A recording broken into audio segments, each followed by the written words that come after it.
Olá, pessoal. Boa tarde a todos e todas. O Descongresso eu achei que era assim também, que eu vim aqui e começava sozinho, né? Fiquei esperando alguém chegar para falar se eu podia começar ou não. Então, o tema de hoje que a gente vai falar, né, é uma nova educação, Educação 4.0, que é um termo que tem sido falado bastante, mas não existe uma concepção formal do termo. Se você for procurar Educação 4.0, não vai ter uma única visão. Então, isso que eu vou apresentar é um olhar, né, nosso sobre o que deve ser essa educação para os dias de hoje, com o que a gente já tem de possibilidades. Antes de começar, eu queria colocar uma pergunta que não é retórica para vocês, né? Se vocês pudessem optar entre essas duas alternativas, a primeira sendo ganhar o salário de vocês todo dia durante um mês e chegar no fim do mês com 30 salários, ou começar agora com 1 centavo e dobrar esse valor todo dia e chegar ao final de 30 dias com um certo valor. Quem aceitaria a alternativa A? Ninguém. E a alternativa B? Alguns. E a maioria não faria nada. Ficaria esperando. Então, se você tivesse optado pela alternativa A, você teria, obviamente, se ganhasse 5 mil reais por mês, teria 150 mil reais no final do mês, né? Se fosse a alternativa B, olha o que aconteceria. A gente teria 5.368.000 reais, mais ou menos. Isso é um conceito para mostrar um pouco o que é exponencial, que é um pouco a velocidade com que as coisas estão acontecendo no mundo que a gente vive, né? Está tudo acontecendo muito rápido. Aqui eu apresento algumas macro tendências, né, desde 1750, de coisas que acontecem, estão acontecendo no mundo que a gente vive. Então, desde temperatura, né, consumo em geral, tudo isso, a partir da década, né, de 1950, começou a acelerar demais. E isso tem causado, né, várias questões e oportunidades no nosso mundo, mas a gente precisa enxergar que isso está acontecendo. Em termos populacionais, a mesma coisa, né? O mundo levou praticamente 200 mil anos para que a população chegasse a 1 bilhão de pessoas. E em 200 anos, esse número multiplicou por 7. A gente já está em mais de 7 bilhões de habitantes na Terra. Então, isso também tem decorrências. A gente precisa enxergar que isso está acontecendo e não dá para a gente falar sempre foi assim, porque nunca foi assim, né? E isso a gente tem que pensar, né, no que está acontecendo e tomar um partido no que a gente quer. Podemos ignorar, podemos fazer alguma coisa com essa informação, mas não conhecer e simplesmente dizer que isso sempre foi assim é uma atitude cômoda que provavelmente não nos leva a um lugar bom. Além de tudo, né, esse monte de coisas que tem acontecido por essa aceleração, ela tem tornado o mundo muito complexo. Então, essa imagem, ela ilustra alguns dados onde a gente consegue ver uma coisa que me chama a atenção, né? No mundo que eu vivo, eu não entendo, né, eu não concebo racionalmente o tempo inteiro como alguém pode não estar conectado. Mas se a gente olhar bem aqui embaixo, eu não sei como é que, se tem um laser aqui. Aqui, não. Bem à minha esquerda, né, embaixo, 70% dos habitantes da Terra não têm acesso à internet, né? E por aí vai, outros números que estão ilustrados aqui. Para falar uma coisa de um dado atual que tem acontecido, a gente tem, provavelmente todos nós estamos conscientes, né? Essa imagem, né, do mapa é uma imagem onde cada pontinho laranja é um foco de incêndio em agosto desse ano, né, que estava acontecendo. E a outra imagem é uma imagem aérea de incêndios que acontecem lá, né? A maioria dos incêndios são em áreas já devastadas e eles estão fazendo a queimada para nova, né, novo plantio. E a gente foi bombardeado, né, por um monte de informação, desde alguém dizendo que a Amazônia produz 20% do oxigênio que a Terra tem, né, gente dizendo que vai sair, né, não vai fazer mais aliança com o Mercosul, porque tem esse problema da Amazônia, e aí outras pessoas postando imagens, né, que não são da Amazônia. E se a gente não tiver um pouco de pensamento crítico, a gente compra essas ideias e propaga essas ideias, né? Então, essas pessoas que estão na imagem, todas elas falaram coisas que não correspondem aos fatos, né? E a gente pode ter acesso a outros dados, né? Então, aqui, a imagem não deve estar muito nítida, mas esses dois mapas, né, que estão à minha esquerda, eles são da Amazônia e são focos de incêndio. O primeiro deles, né, a média de 2011 a 2018, o segundo, 2019. Dá para ver que não tem muita diferença do que acontece. E esse outro aqui, que não dá para ver, mas uma coluna aqui, a quinta coluna, né, da minha esquerda para a direita, é o mês de agosto de 2001 até 2019. Também dá para ver que os incêndios já foram muito maiores do que são agora. E aqui um outro dado do INPE, né, que mostra a quantidade de incêndios, né, de janeiro até agosto, de 99 até 2019. Então, aumentou? Aumentou, né? Inclusive, a própria fonte dessa notícia diz que é 80% aqui embaixo, mas se você vai olhar no gráfico, é 40%, o que está mostrando o gráfico. Então, a própria informação também não está precisa. Mas o fato é, né, que agora o número de incêndios é menor do que já foi há muito tempo. Eu não tenho juízo de valor, não estou dizendo que é bom, mas estou dizendo, é fato, a gente precisa ter esse olhar. Então, o mundo que a gente vive é muito complexo, né? A gente é bombardeado por muita coisa há muito tempo, e se a gente não tomar cuidado e não tiver uma educação que ajude os nossos jovens a pensar em tudo isso, nessa exponencialidade, nessa complexidade, a gente, né, vai seguir tendo problema, não vou nem dizer que vai ter problema. E o outro olhar é um olhar um pouco mais ligado, né, ao mundo do trabalho. A gente vive um momento que é o da chamada quarta revolução industrial. Esse sim é um termo que existe. E o que é esse momento? É um momento onde as máquinas, além de fazerem atividades por nós, elas têm, né, entre aspas, uma inteligência. Existem, né, machine learning, redes neurais, né, que mostram mais ou menos como um comportamento humano, né, toma decisões e faz. Elas são capazes de também aprender, num certo sentido, alguns comportamentos, e cada vez mais isso vai ser o nosso dia a dia, né? A gente que vive conectado em redes sociais, tudo que a gente faz vai para um grande repositório de dados e existe um algoritmo, né, e uma inteligência artificial andando por cima desses dados que vão fazer ofertas para a gente.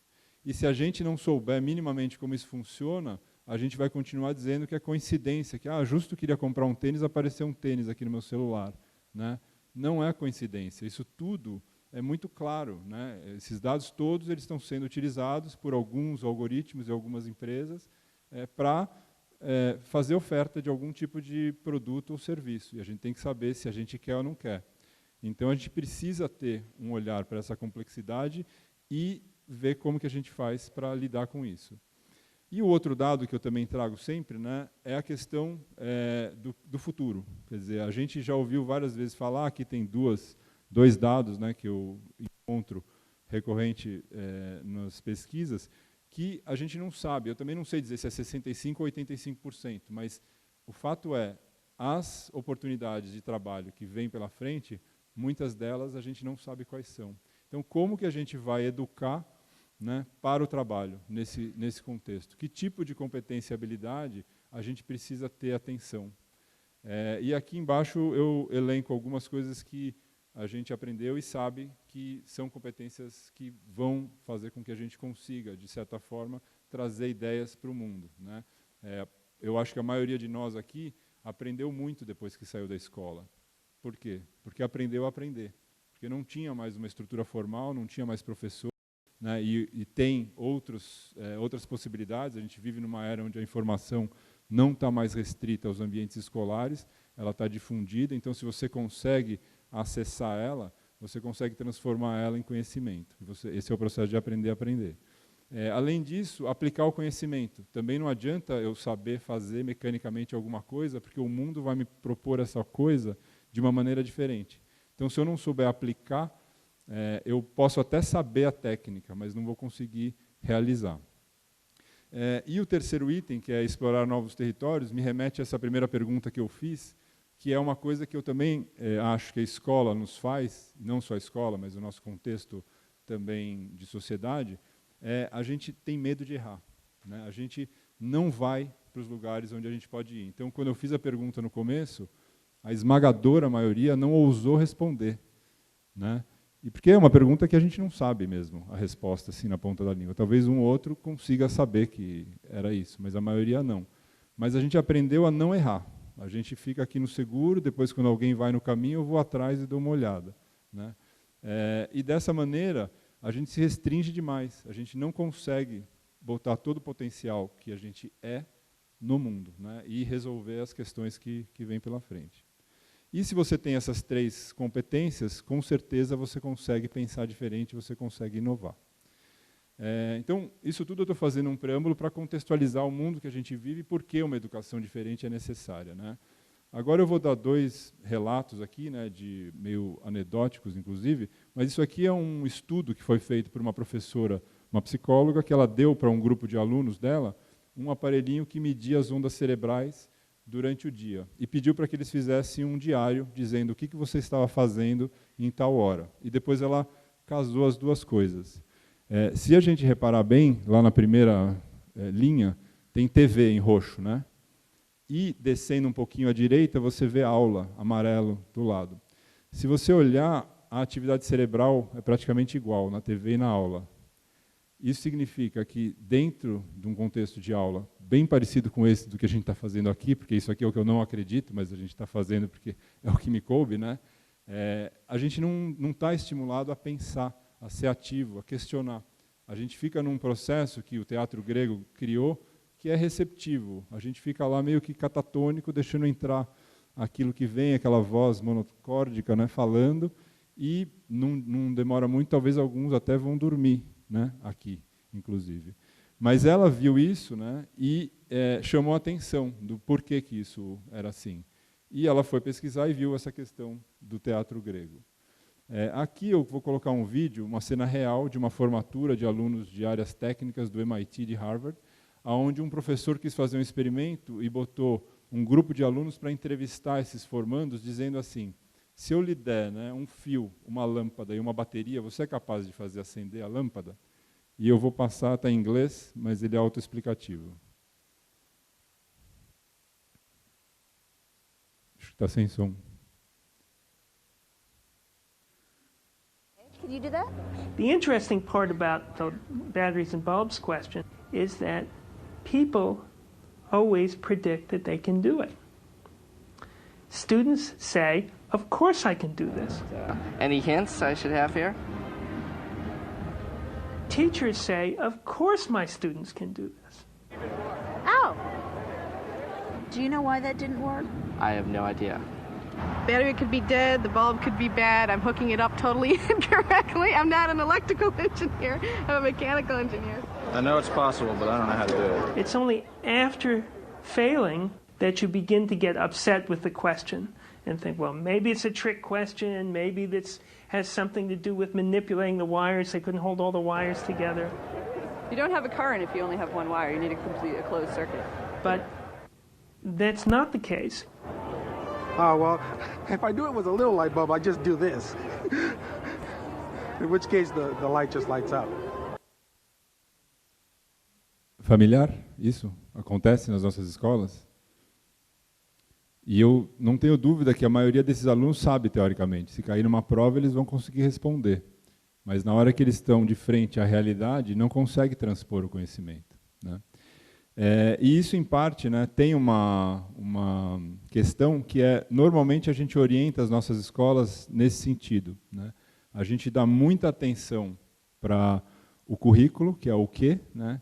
E o quem, que é o sujeito, ele fica como um ser receptor disso. A gente não dá muito espaço, né, para saber como que ele poderia interagir com isso, que é necessário. Eu não estou dizendo que currículo não é necessário, é super necessário.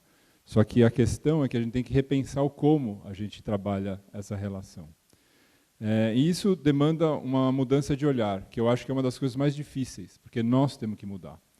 E aí, enquanto isso não acontece, a gente pode trazer o que for, como proposta inovadora, como saber que alguém tem, mas se eu não tive a experiência, eu vou ter muita dificuldade para eu ousar, principalmente por aquele motivo que eu falei no início, a gente tem medo de ousar, né?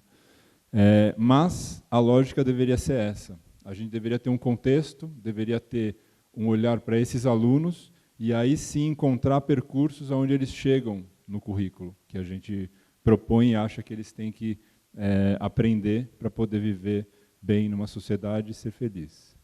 Então, como que a gente consegue fazer a travessia num ambiente assim? Né? Uma das ideias que a gente tem é que a gente precisa olhar para o mundo do jeito que ele está, então ver quais são os recursos disponíveis, pensar em nós como indivíduos que temos uma integralidade, a gente não é só o que está aqui para fora, a gente é o que está para dentro e a gente é a relação que a gente constrói com os outros. E trazer sentido para o que a gente aprende. Se a gente consegue fazer isso, a gente consegue melhorar a forma como a gente aprende. Então, dentro dessa proposta, que a gente chama de educação integral, você vai trabalhar os alunos para que eles aprendam a se relacionar consigo, se relacionar com outros e a sociedade, e se relacionar com o mundo e a natureza em geral. E como? Né? Com algumas ferramentas. Então, desenvolvimento de atenção plena, e aí eu não digo que é só meditação. Atenção plena é você estar presente. A meditação ela te ajuda a estar presente. É um exercício. Mas a atenção plena vai além da meditação. A cultura maker, o fazer, ele traz um elemento, né, onde você se engaja em alguma coisa. E aí isso também faz com que você tenha um aprendizado diferente do que se fosse só uma coisa teórica e longe de você. E o desenvolvimento de habilidades socioemocionais, que é o que vai fazer com que a gente consiga se relacionar e, muitas vezes, trilhar caminhos menos difíceis para trazer a realidade às nossas ideias. Tem alguns autores, né, que nos inspiram, e que eu dou a referência aqui, que falam sobre esse processo de educação integral. Então, esse autor é um médico francês que vive aqui no Brasil.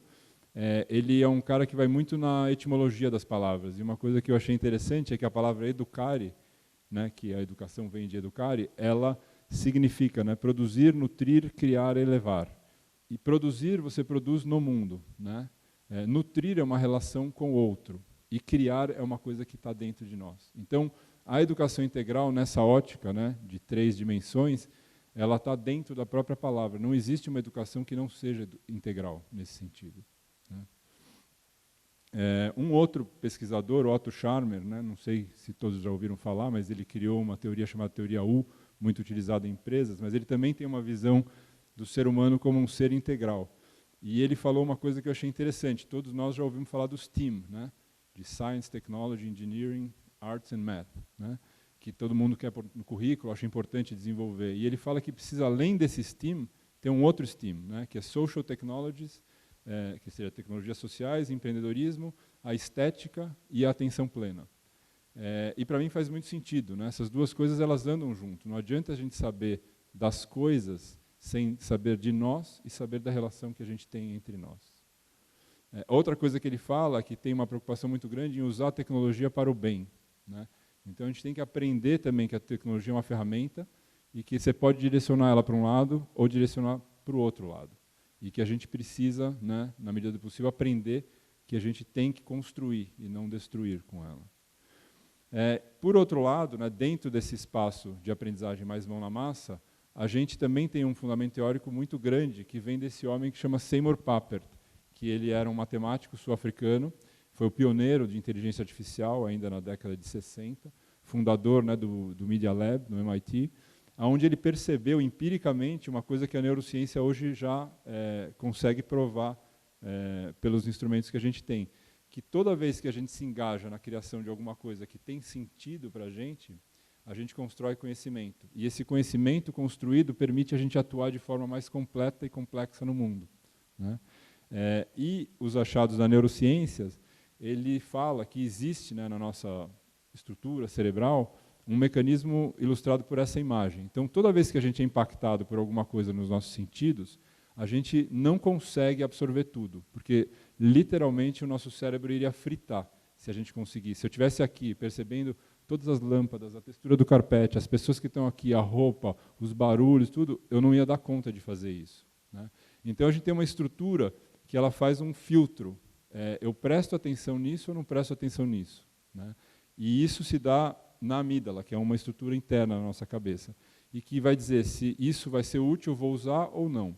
Se sim, eu vou liberar um neurotransmissor chamado dopamina, que vai fazer com que facilite a conexão dos neurônios e a gravação de uma memória. E isso vai ser mais ou menos dependendo da emoção e do impacto que esse estímulo vai ter para mim. Então, uma aprendizagem significativa vai ter muito mais impacto do que se simplesmente eu ficar ouvindo alguma coisa que não tem nada a ver comigo. E eu vou gravar mais isso, né? Então, o processo seria um pouco assim. Do significado, a gente desperta a curiosidade, que vai liberar a dopamina, que vai gerar a aprendizagem, né? Isso já é mostrado cientificamente que funciona assim. Então, a gente tem que trazer para os nossos espaços contextos que façam com que isso aconteça. Seguindo, né, na linha do construcionismo, hoje em dia, o discípulo do Seymour Papert, que é esse homem chamado Mitch Resnick, ele é o criador do Scratch, que é uma linguagem de programação para iniciantes, né? Ele criou um termo chamado aprendizagem criativa, né, com A maiúsculo e C maiúsculo, né? Não é uma aprendizagem com criatividade, tem também, mas isso é um nome mais técnico do que isso. E é uma estrutura onde você vai trabalhar esses 4 pilares, né? Os projetos, uma postura aberta de brincar para aprender, que eu vou explicar um pouco o que é, levar em consideração a paixão ou o sentido das coisas e o aprendizado aos pares, à comunidade, os outros no processo. A postura do brincar está ligado a algumas características que a criança tem quando ela é pequena. Ela é curiosa, ela é resiliente, ela é criativa. A gente vai perdendo essas características conforme a gente vai entrando na idade adulta, né? Então, essa proposta ela tenta manter esse canal aberto. Quem quiser saber mais, né, tem um site chamado aprendizagemcriativa.org, onde tem mais do que 4.000 educadores brasileiros já conectados. Vai ter um evento agora em setembro em São Bernardo, onde é um congresso, então todo mundo que quiser pode se procurar e participar, onde se troca muito, né, de experiências que acontecem utilizando esse tipo de filosofia na educação. Então, resumindo isso que eu falei, a gente busca, né, como Educação 4.0, um contexto onde a prática vai vir sempre antes da teoria, eu vou experimentar alguma coisa e depois eu vou falar o que precisa para eu poder fazer isso. Esses 4 círculos dos cantos é a aprendizagem criativa. Eu vou trabalhar muito com uma prática socrática, então eu não vou responder, eu vou perguntar como professor muito mais do que responder, e responder com perguntas para o aluno ativamente buscar esse tipo de resposta. Eu vou usar o mindfulness como uma proposta dentro do espaço para a gente se conscientizar de nós mesmos, né, e ter essa atenção e foco na vida. Usamos o Design Thinking e o Agency by Design, que eu explico um pouco o que é aqui. É uma metodologia também criada no Projeto Zero, em Harvard, onde você tem um processo, né, de quando você está de frente a alguma coisa que você quer construir, onde você passa de um processo de observação e olhar com cuidado aquilo que você está querendo trabalhar, para você começar a explorar os detalhes daquilo que você vê, inferir o que aquilo é, buscar estudar, entender, para depois você achar oportunidades de criar e utilizar esse recurso na construção do que você quer. E a metodologia por projetos é uma parte que assim muito se fala, né? Eu vejo muita escola e muita gente fazendo um trabalho por desafio e chamando isso de projeto, que eu acho que é válido o desafio, mas o projeto, na nossa concepção, ele tem que partir de um interesse real do aluno e não de uma proposta externa. Então, às vezes dá certo, mas às vezes não dá certo.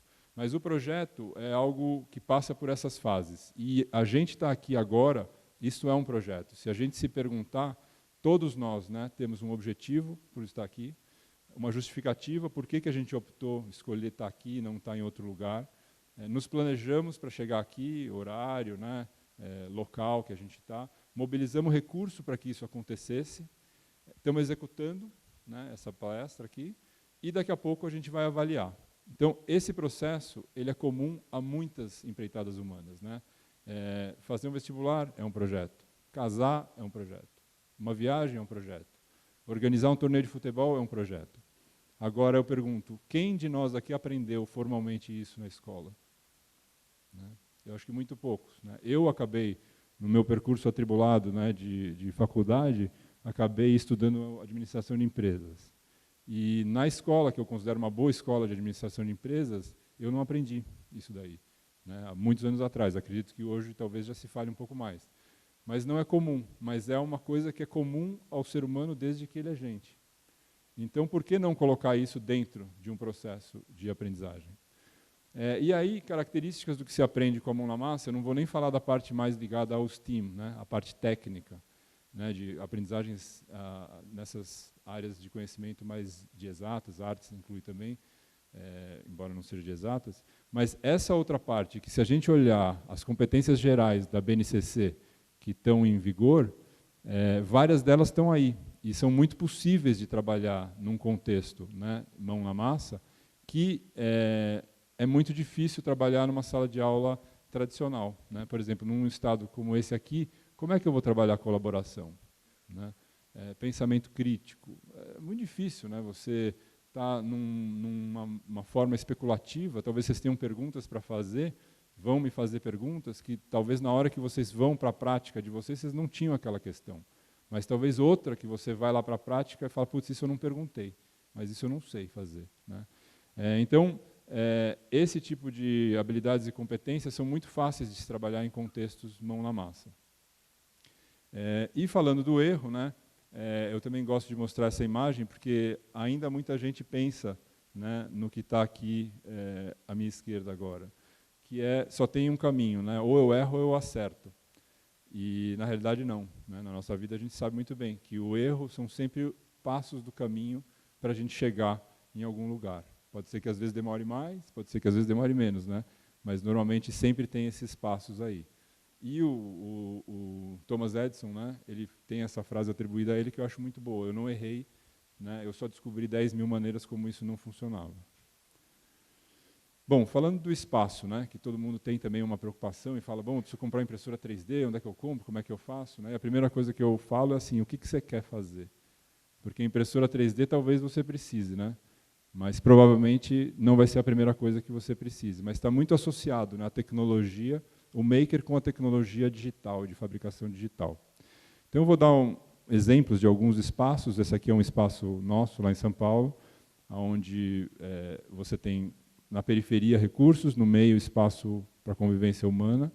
Aqui é um espaço numa parte de chão de areia que a gente fez na Bahia, então já cai por terra a questão toda, né, desse espaço mais fechado, né, com salas e tal, pode ser em qualquer lugar, ao ar livre inclusive, na beira de um rio. Aqui é um lugar na periferia de São Paulo, onde também é uma sala onde a gente coloca essa forma, né, de recursos na periferia e gente no meio, de preferência como essa imagem central, olhando uma para a outra. Aqui, isso aqui no Paraná também um trabalho com o Microbit, onde a professora levou todo mundo para um campo lá da escola para fazer o trabalho mão na massa, né. E aqui é uma imagem de uma escola pública em São Paulo, onde a professora, que vocês vão ver filmando aqui, ela 3 meses antes falou que não ia dar conta, que não dava para ela fazer, que eu não sabia, que tinha 30 alunos na sala dela, que era impossível colocar. A palestra antes foi sobre, né, armário, fechar, trancar. Ela falou assim, não, a gente precisa inclusive trancar as ferramentas, precisa ficar tudo fechado aqui, porque você não sabe como é que é a minha escola. Eu falei, não precisa, eu tenho certeza que não precisa, né? Vamos deixar aberto, eles vão entender, e é parte do processo de aprendizagem lidar com o espaço. E aqui, 3 meses depois, ela filmou o meu negócio aqui.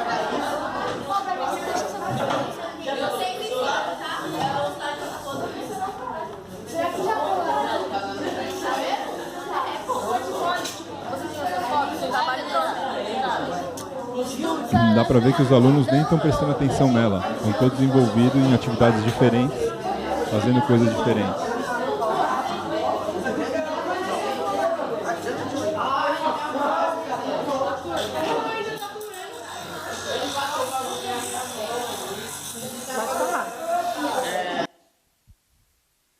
Então dá para ver que existe, né, uma forma de trabalhar onde os alunos entendem, né, qual é a cultura, qual é o jeito de trabalhar, e aí eles podem fazer as coisas. Então a ferramenta principal do Espaço Maker, ela é gente, somos nós, né? E o Espaço Maker, ele é muito mais uma atitude do que um espaço físico. Se a gente tem um espaço físico, como eu vejo muito, né, muita gente fazendo espaços muito legais, mas não tem essa parte humana, ele não funciona. É dinheiro jogado fora. Em São Paulo foi feita uma iniciativa 3 anos atrás, onde criaram espaços maker público, Fab Labs, né? Fab Lab livre. E no começo eu frequentava bastante os espaços. E era muito comum eles estarem absolutamente vazio, e um deles, que é no centro, onde tem uma área onde passa muita gente, ele era uma loja antiga, então tem uma vitrine e as pessoas viam você lá dentro. E você chamava a pessoa para entrar e a pessoa morria de medo e queria sair andando, não entrava. Então, e aí depois eles aprenderam que precisava ter algo mais do que o espaço e começaram a trabalhar com gente, botar propostas ali dentro, e aí a coisa lentamente começou a andar. Mas ainda hoje eu acho que é bem subutilizado o espaço. Mas aí, voltando àquela questão que eu falei, né, que você tem que fazer a prática antes da teoria, tem uma questão. Você precisa ter valores dentro do teu espaço de aprendizagem. Então, no caso do nosso trabalho, a gente tem 4 pilares, que são 4 valores, que é segurança, respeito, acolhimento e empatia. Então, toda vez que eu vou trabalhar, eu preciso pensar, eu estou seguro comigo? O outro está seguro? O mundo ou o espaço está seguro? Eu estou me respeitando? Eu estou respeitando o mundo, a natureza? Eu estou respeitando o outro? Eu estou com uma postura aberta? Eu estou sendo empático? Me coloco no lugar do outro? Então, eu posso fazer. Então, são condições básicas que não tem nada a ver com o maker em si, mas que elas fazem com que o trabalho maker seja potencializado. E isso tudo sustenta, né, o que eu falei da educação integral. Então, aí tudo isso vem em cima e você consegue. Então, a prática pode e deve vir antes da teoria, desde que você tenha isso colocado. E eu falei com um professor agora de uma escola lá em São Paulo, uma escola nova, muito bacana, que inaugurou ano passado, e ele me falou justamente isso essa semana. Ele falou, nossa, eu não tinha percebido, mas eu fiquei 1 ano dando murro em ponta de faca, tentando fazer eles aprenderem a usar isso, a fazer aquilo, mas eu não tinha percebido que o problema era aqui embaixo. Eles tinham que entender que tinha essa forma de trabalhar, o como fazer, qual é a atitude que eu tenho que ter. E aí ele começou a trabalhar assim e as coisas começaram a mudar. Eu vou passar alguns casos rapidamente, então aqui só para ilustrar um pouco o que dá para aprender dentro de um contexto mão na massa. Isso aqui é uma atividade que é um teatro de marionetes robótico. A gente tem isso, inclusive, dentro do currículo de escolas, onde eles vão ter uma proposta de criar uma narrativa ou pegar alguma história já existente e representar através de uma construção. E aqui eles optaram por fazer uma cena de um filme, né, do Star Wars. E aí aqui já teve uma coisa interessante, que nesse grupo tinha meninos e meninas, e elas não queriam essa cena porque o filme era muito masculino, não tinha muito a ver com elas. E aí começaram a conversar, e na nossa proposta não tem votação, tem que ser consenso, você tem que, né, aceitar mesmo que você não queira, ou não, né, mas aí tem que dialogar. E aí eles fizeram de uma maneira onde ela ia ser a princesa Leia da cena. E aí ela aceitou e fizeram, né?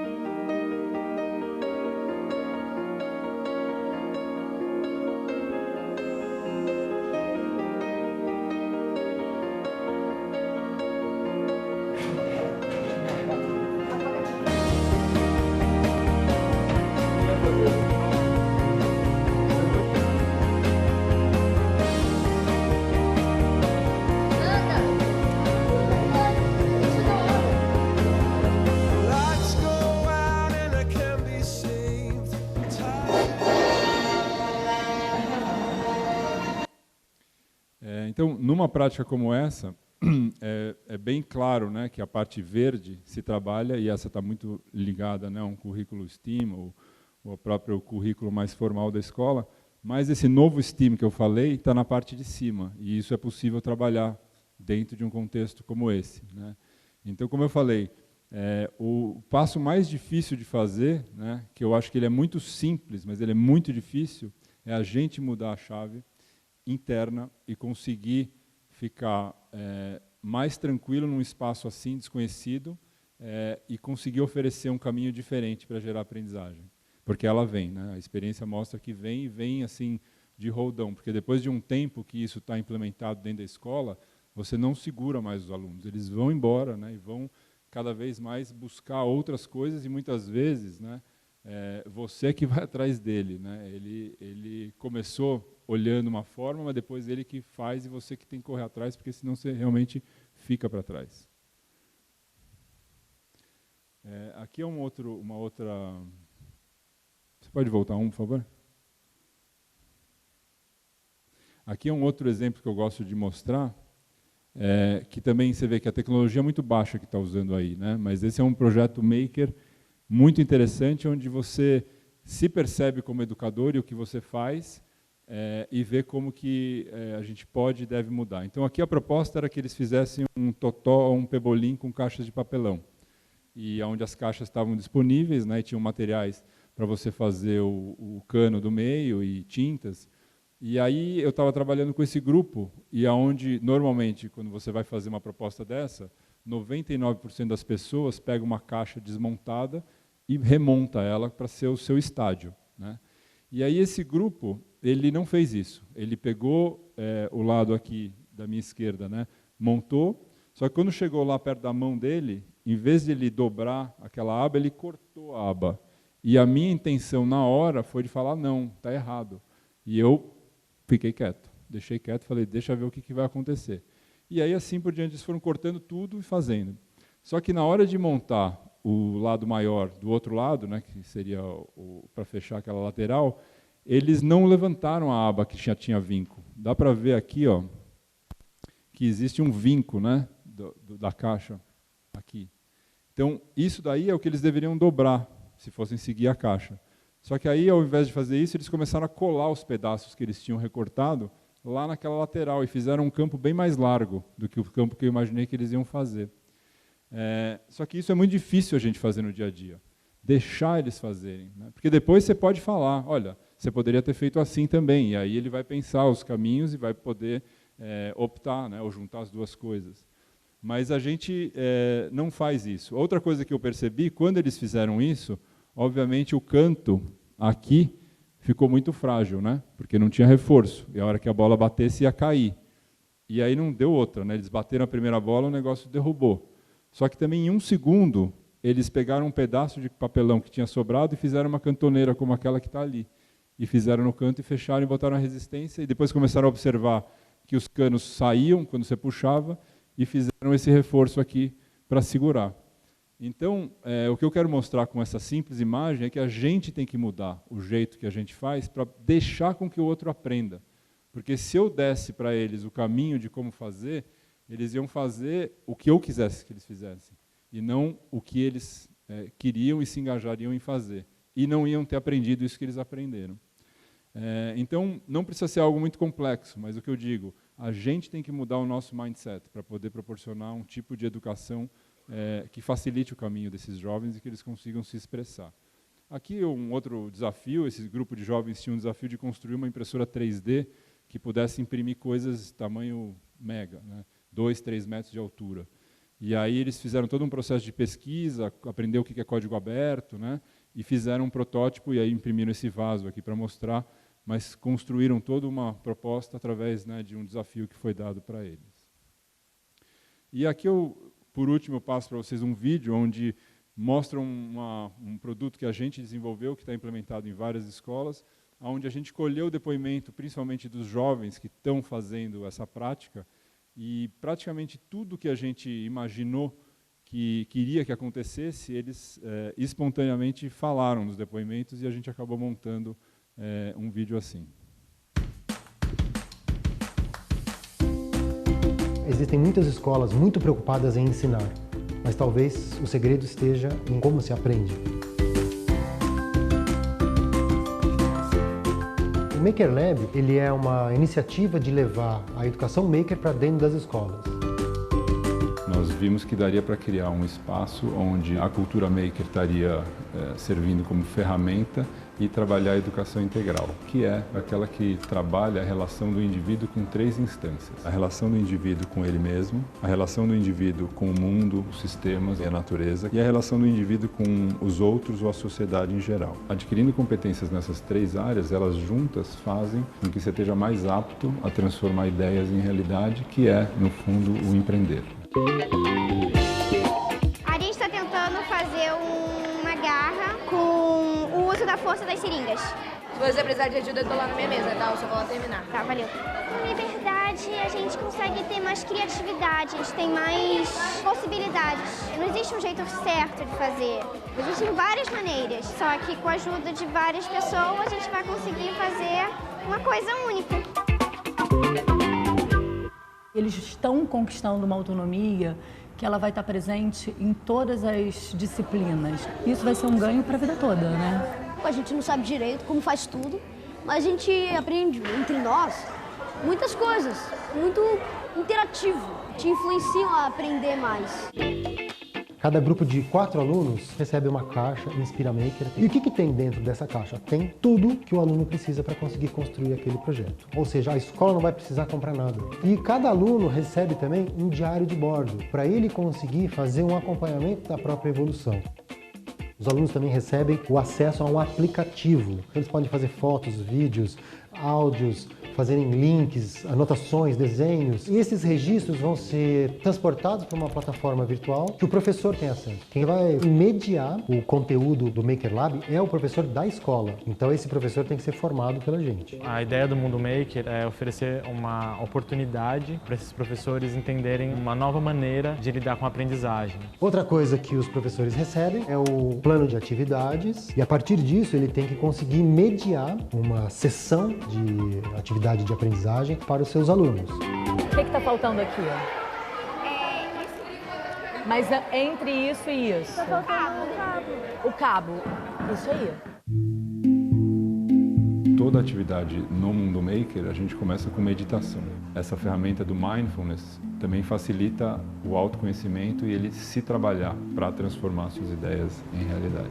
Ele trouxe para si um desafio, só que não foi porque o professor o desafiou ou porque a aula foi desafiante, mas é porque ele quis ser desafiado, ele achou que aquilo ali fez sentido para ele. Uma vez ele me falou assim, mamãe, eu queria que a minha escola fosse o Mundo Maker, eu ia vir na aula até sábado e domingo, se tivesse.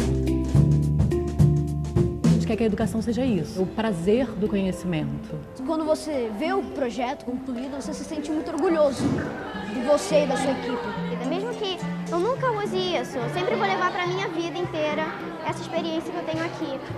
Sempre. Então, com um programa como esse, a gente começa a entrar na escola, né? Então, tem coisas mais estruturadas, como a que vocês viram aí, e a partir do momento que você começa a ganhar competências, tanto o professor quanto o aluno, você começa a voar mais alto, né? E começa a fazer projetos reais, onde tem mesmo a necessidade, a vivência do aluno, onde ele vai usar o que ele aprendeu para aplicar para resolver problemas ou construir o que ele quer. Então, o recado final que eu deixo para vocês, né, é que assim, tirar da cabeça que Maker é espaço e entender que Maker é uma atitude, é uma forma, né, de você encarar o mundo, é uma forma empreendedora de encarar o mundo. Você, professor, né, tem que ousar, tem que inspirar. Está na nossa mão fazer isso acontecer. Não vem uma solução milagrosa de fora, não tem bala de prata para isso. Então a gente tem que, se quer algo diferente, a gente tem que fazer algo diferente. E para fazer isso a gente tem que perder o medo, né, de conseguir pensar em coisas novas. O aluno está sempre no meio do processo, ele é o protagonista. Muitas vezes você fala o aluno protagonista e muita gente acha, bom, então vale tudo. Não, não vale tudo, né? Ele é a razão pela qual a gente está lá, mas tem formas de fazer. Então não é só o que o aluno quer, mas ele vai estar sempre no centro da ação. A prática vem sempre antes da teoria, como eu expliquei, e o significado é o combustível da curiosidade, que é o motor da aprendizagem, né? A gente tem que buscar sentido nas práticas que a gente faz. Não dá para a gente achar que eu sei o que o outro precisa aprender e eu vou fazer de qualquer jeito. Porque se tem uma verdade inexorável, é que você não dá fome para quem não dá comida para quem não tem fome, né? Então não dá para você forçar alguém, né, a aceitar alguma coisa se ela não quer. Ou pelo menos é muito difícil, né? Você vai ter que fazer muita força e o resultado vai ser pífio. Então esse era o recado que eu queria dar para vocês. Obrigado pela presença. Eu deixo os meus contatos aqui. Quem quiser falar aqui, eu estou mais um pouco aqui. Quem quiser acessar essa URL, tem referências aí do que eu falei, e os meus contatos diretos também estão aqui. Muito obrigado pelo tempo de vocês e paciência em me ouvir nesse formato estranho, né, que a gente insiste em manter.